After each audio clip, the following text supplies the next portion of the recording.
Dansky with you, and I have a new product na i-introduce sa inyo. It's called Lailong. So, the distributor directly from China, naging kaibigan ko. At ang ibig sabihin daw ng Lailong is instant hot pot. Parang shabu-shabu siya. At ang loob nito, bakit kasi gusto niya tikman ko. I have to say kung ano ang feedback ko. So, ito ang kanyang tsada, no? Kahit lalagyan niya. And sabi niya, pag babae, okay na daw. This is good for 3 person. 2 to 3 person. So, ito ang laman niya. Yung noodles niya. And, meron siyang, ito yung soap base na yung sa sabaw. At saka, ano ba ito? Ay, ito yung gulay. Yes, yung gulay. At ito yung seasoning. At saka ito yung dried vegetable na ilalagay dito. So, ito naman siya is yung chili. Kasi mahilig sila sa mga spicy. Pero ang advice niya sa akin, since tayong mga Pilipino, hindi tayo masyadong mahilig sa maanghang, sabi niya maglagay lang muna ng konti, then if you want more, pwede mong dagdagan. So, nagpakulo ako ng tubig as per the instruction. Ayan. Kasi, lalaga natin. Ay, bakit hindi pa kumulo? Kumulo na ito kanina. Kasi ilaga natin ang noodles. And noodles would only take 4 minutes daw ang paglaga nito. Ayan.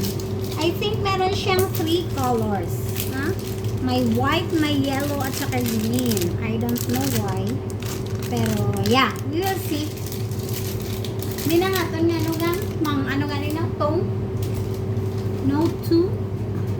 Yung ginagasan ko ito kagaya. Yes! So, let's try kung magustuhan natin. Ayan. So, madali lang daw itong ilaga. Then, after, i-drain natin. Pagkalaga sa kanya. Then, magpakulo tayo ulit ng tubig. That is like 700 grams? Oo. Ayan. Kumukulo-kulo na.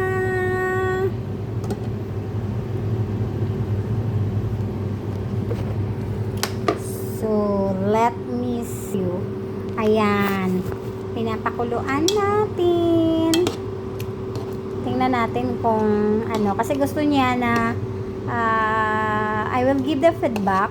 Actually, I put interest on this, lalo na sa Pilipinas. Which is, napag-usapan namin kagabi na China is very near to the Philippines. At saka, one of my son is interested of selling this kind of noodles, yung mga instant, kasi hindi naman siya marunong magluto, pero ang gusto niya yung mga instant lang na noodles. But anyway, sabi niya, kung from China to Philippines, mas makamura daw tayo. Kasi pag dito pa galing sa UAE, medyo may kamahalan, kasi nga yung shipment, and imagine ka ha, bayad ngayon for cargo nung nakaraan just before itong mga kaitsisa na crisis, like 375 lang yung super jumbo with bulilit. Ngayon ang cargo natin ngayon like inaabot na ata ng almost 700. So worth it pa kaya magpadala? Kasi sa sobrang mahal, baka mas mahal pa ang bayad ng cargo kaysa sa laman ng box. Di ba? Ayan. Paano ba natin malalaman kung luto na ito? Kasi sabi, hindi pa naman nag 4 minutes. Yes, excited akong matikman at excited din siya malaman kung anong feedback ng kanyang produkto. Kasi she is introducing it here sa Dubai and ako yung unang first contact person niya, and I don't know how it will work out here dito sa cafeteria. So maybe merong mga customer na gusto nila yung instant na ganito. We have already noodles, may mga batchoy na tayo, may arroz caldo. So hindi alam kung paano siya i-work out dito sa shop. Ha? Gano'n ba katagal ang 4 minutes? So, kumpletos ricados na siya.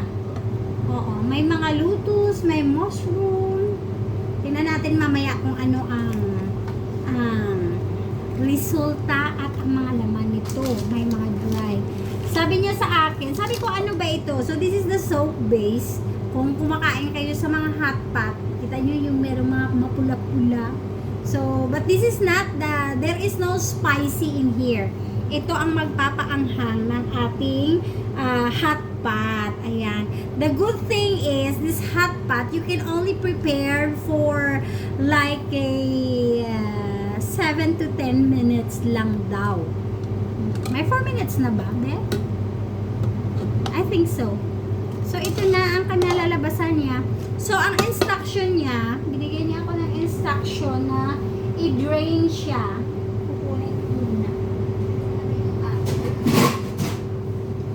So, I have to drain this one.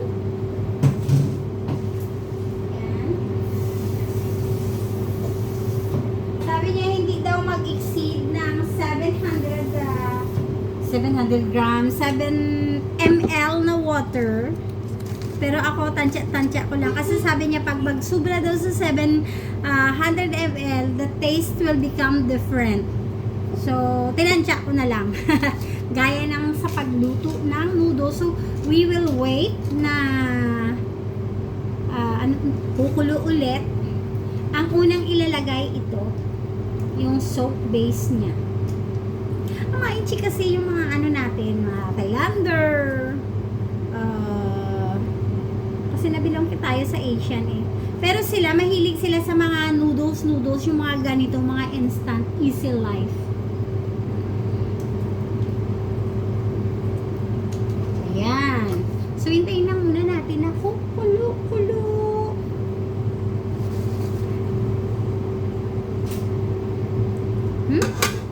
Sabi niya, itong soap base na ito, parang tawag nila nito yung masala. So, talagang tinanong ko siya, anong klaseng masala ba ito? Is it like Indian masala?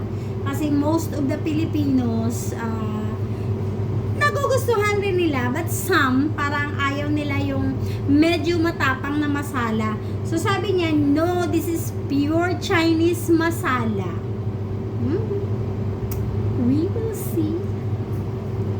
So, tingnan nga natin kung talagang it will take like 7 to 10 minutes lang ang pagluto nito. No? So, we'll just wait. Ayan, malapit na kumulo. Excited lang. So, nag-start na din ako magpa-order sa ganito. And if you are interested, you can message me.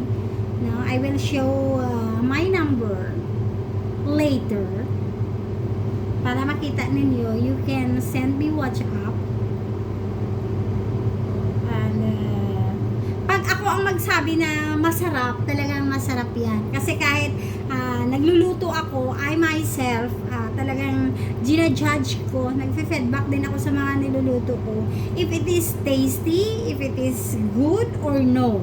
No? So, kung magsabi ako talaga ng masarap, talagang masarap siya.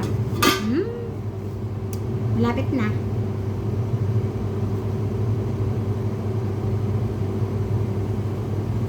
So, I have to put this. Ayan. So, ilalagay natin. Dahil ko sa mga nagabi. Kutsara o sampe. Bika ikaw din.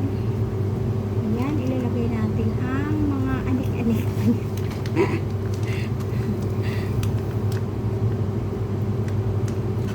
O, diba? Pag pumunta ka ng hot pot, meron kaming suki. I think it's 69 dirhams. Pero may eat all you can na siya. At saka unlimited siya. Not bad. And we love the place. Ayan. So, nilagay ko na itong pinaka-soap base. Hello, pumupula-pulalay. Ayan.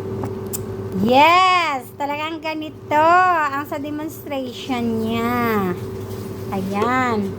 Then after that, ilagay natin ang itong seasoning niya. Kuya, paki-open nga. I have an assistant kasi nga naghahawak ako ng aking cellphone to make a video. Yes, ito ang pinaka-seasoning niya. O, ilagay natin. Ano ito? Parang gatas. Ayan.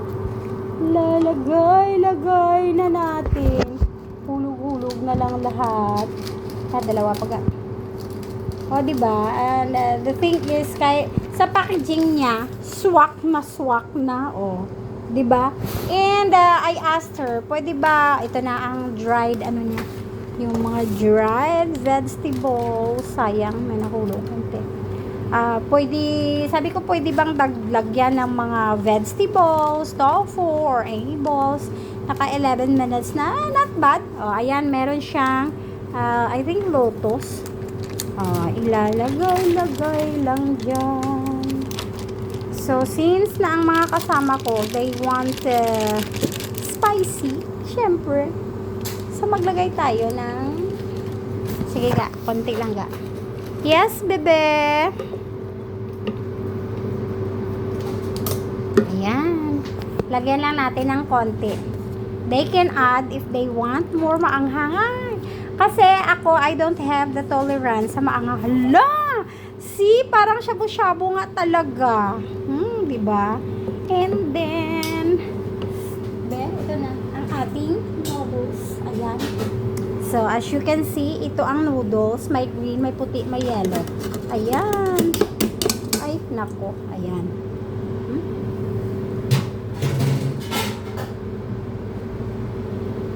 Halo-haluin. And then, tikman natin.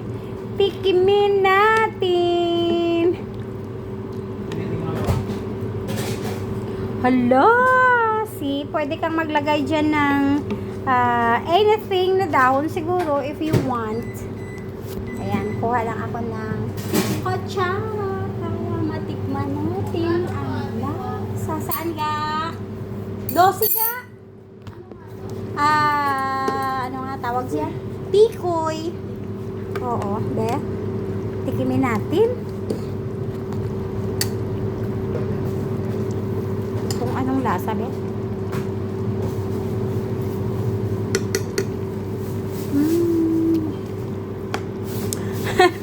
Gumano na ang reaction ng aking mukha. Char. Be.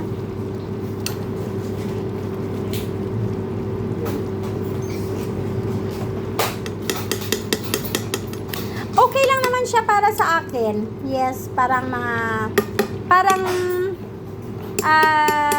malapit-lapit konti sa laksa. Yung ng sa Singapore. Siguro yung puti na sinabi ko na parang gatas. It seems like gata siguro yun, no? Oo. So, ito na, I think it's finished. Ayan. And then we will check the reaction ng mga kasamahan ko if they like it. Because if they will like it, ibig sabihin, pasok siya na pwede nating ibinta. Ano ka? Oh. So try if you like it. Anong masabi mo, Day? Masarap. Masarap, you like? Oh. See, kuha na siya. Masamit pa siya, malasa Daw pa. laksa siya, no? Okay, thank you.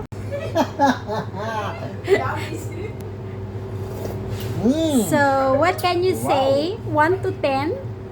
I rate Honest rate. 8. 8. Wow. Okay, this is our senior chef. Okay, you try.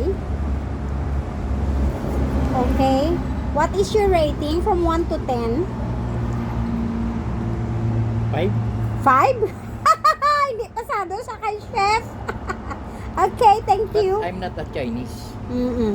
Pero sa Filipino, I'm Filipino. okay. Now here I am. Subukan ko. I will try the taste. sa apat sa amin, yung dalawa, good ang rating. Except sa aming senior chef na 5 ang rating niya. Pero sinabi niya naman na I am not Chinese. So,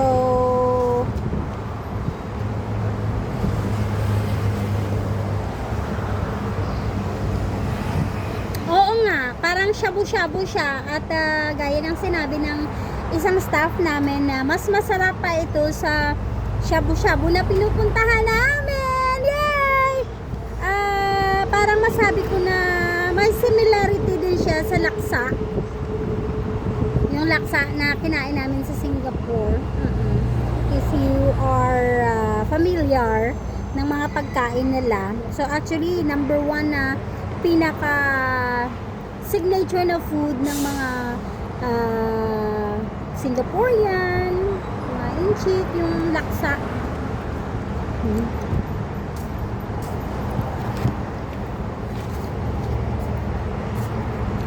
Okay lang siya. Pero parang siguro sa mga sa mga typical na Filipino, parang hindi ito swak sa mga Filipino. Pero yung mga sa mga traveler, mga adventurous, possibly they would love this one. So, sa final rating nitong napakaganda-gandang packaging ng instant hot pot, ang after na makain ng dalawa kong staff, which is mataas ang rating nila, sabi nila they don't like. So, this is an honest revelation sa mga taste. Kasi hindi natin po lasa yung mga lasa nila. So, masabi ko na parang hindi siya pasado when it comes to Filipino.